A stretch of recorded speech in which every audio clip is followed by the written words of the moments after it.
Hello guys, Andrew here. Welcome back to Drew Tutorial. And in this video, I'm going to show you how to quickly create a subtask in ClickUp. So if you're in ClickUp and you have any task that you are seeing on your page here right under your team space, you can easily create a subtask for this. So this is a current task and you can always open up the task.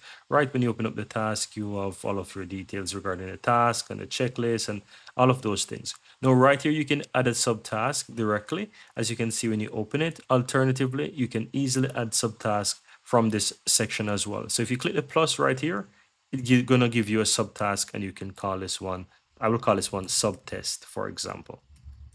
And that's it. You click and save on the right hand side, and that subtask is done, created.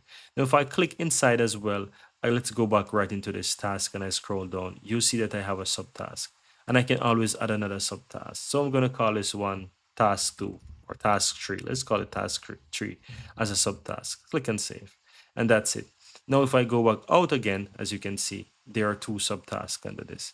And that's pretty much it, guys. Now, if you want to learn more about subtask or task itself, what you can do within the task, how you can fill it, then let me know in the comments below. I'll be more than happy to share that with you. Thank you guys for watching and see you in the next video.